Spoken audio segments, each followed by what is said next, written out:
The Sani Pass. The Sani Pass is a gravel track connecting South Africa with the mountain kingdom of Lesotho.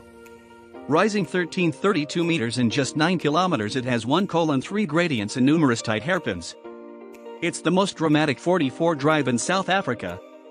The pass was built in 1950 and begins at the South African border control at 1,544 meters.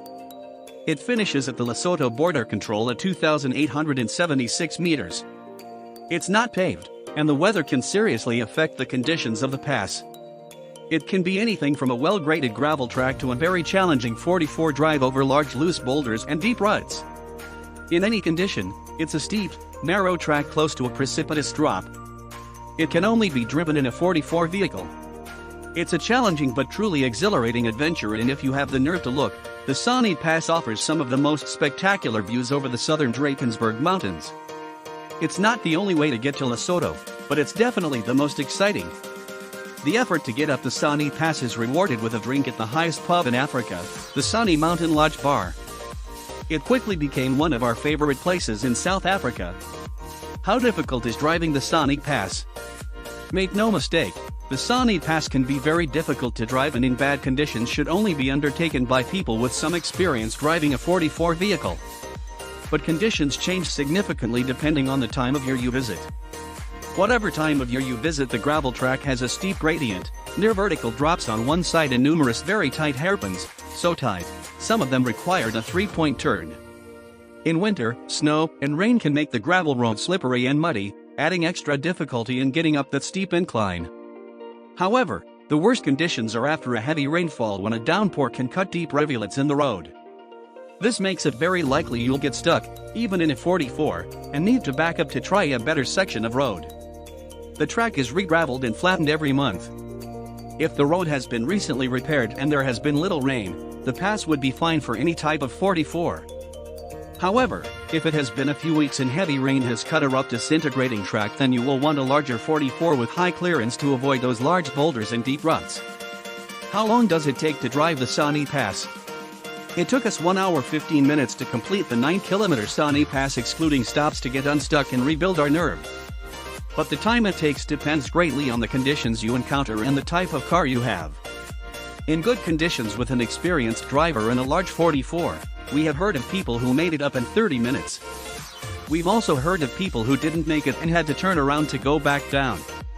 We recommend you give yourself at least 2 hours to make the 9-kilometer journey.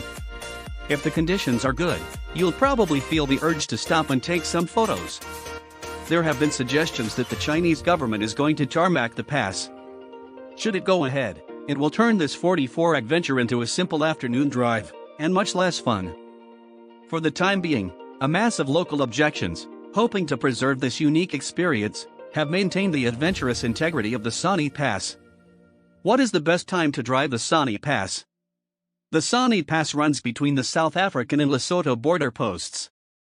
Both are open from 6 to 1800 hours. You need to clear both border posts by 1800 hours. So, allowing yourself 2 hours, we recommend clearing the South African border post on the way up by at least 1600 hours. If you intend to go up and back in the same day, then you will want to be through the South African border post no later than 1300 hours. This allows for 2 hours up, 2 hours back, in an hour to grab a drink and take photos at the top. The pass is most challenging when it is wet and slippery, muddy, or after it has been cut up by heavy rains. Torrential storms come to the Drakensberg almost every afternoon in the summer months. Over this period, the pass is likely to be the most challenging to drive, which we can attest to as we did the drive in January. Winter is generally drier, which makes the track much less slippery. However, snowfall at the higher altitudes can make the journey treacherous as it melts and runs down the length of the pass. The best time to do the drive is in winter when there is no snow. April and May are particularly good as it's relatively dry and not too cold. September to October is also fine, although the views will not be quite as attractive as the valleys will have lost their glistening green. Whatever time of year you go, try to find a dry day with good visibility to make the journey. What to do at the top of the Sani Pass? Once you pass Lesotho border security, the first thing you want to do is head to the Sani Mountain Lodge, home of the highest pub in Africa. It's a right-hand turn after the border and about the only building around, so you can't miss it. If ever you have deserved a drink, it's this one. Sit on the outdoor balcony staring over the escarpment and the twisting zigzag road you've just conquered and pull out your favorite road trip quotes minus the expletives. As you can see most of the road from this vantage point, it's fun to pick out cars and make bets on whether they are going to make it or not. If it's a bit cold, there's a great fire inside. Secondly, explore the Lesotho village just past the border control. The village is not much more than a few huts and a small shop, but it is dramatically different from the South Africa you have left behind. Finally, take time to explore the escarpment. The views from any point along it are excellent. But for something even more special, make the hike to Hossen's Peak South. It's 2 hours each way across the grassy plateau of Lesotho. You'll meet Basotho goat and sheep herders and be rewarded with stunning views. The path is not that easy to find, so either use the Walking in the Drakensberg guidebook or hire a guide from the lodge. Check out us for more videos. Do not forget to subscribe our channel.